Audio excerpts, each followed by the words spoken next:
So 'అల్ల నరేష్‌ది' ఒక movie. ఇంకొకటి 'పారడైస్‌లో' కూడా చేస్తున్నావు కదా! ఆ! అది ఏంటి హమ్మింగ్. అందులో ఏంటి? ఓకే. హమ్మింగ్. హుహు.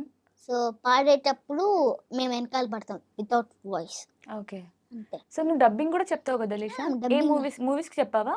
మూవీస్. ఓకే. 'బైకర్‌లో' నేను యాన్యువల్ డేలో చెప్పాను. హుహు.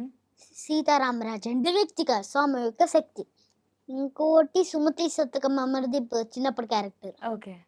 ఏంది ఒక డాన్సు అట్లాగా చేస్తా. హ్మ్. నేను చేయను. హ్మ్. వేరే పిల్లోడు నా వాయిస్ అంతే. ఓకే. డబ్బింగ్ చెప్పావా? ఇంకోటి 'పాపుటోలి' గూడా అంతే. హ్మ్. హ్మ్. చాలా చెప్పినా హ్మ్. మొత్తం మర్చిపోతున్నా నేను. అవునా? చాలా చేశాను అవును. అట్లా. ఇందాక ఇంటర్వ్యూ కంటే ముందు నాకు చాలా చెప్పావు గదా! ఇప్పుడు అన్నీ మర్చిపోయావు కదా! ఇంకా కమెడియన్ 'శ్రీనివాస్' గారిని గూడా కలిసినట్టున్నావు నువ్వు? అవును. ఆ! ఆయనతో ఏం మాట్లాడావు? ఆయన ఫస్ట్ టైమ్ ఆయన రియల్ వాయిస్ విన్నా. ఆ!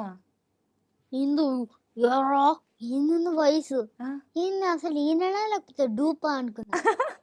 ఎందుకలా వాయిస్‌ని జూసా? ఆ వాయిసు. ఆ! ఏంది ఈయన డూపా ఏంది ఇట్లా మాట్లాడుతున్నాడు వాయిసు అంటే అని. మూవీలో లాగా లేదా వాయిసు? లేదు. ఆ! ఏందో నిజం వాయిసా లేకపోతే ఏమైనా డూప్ పెట్టారా అని. హ్మ్.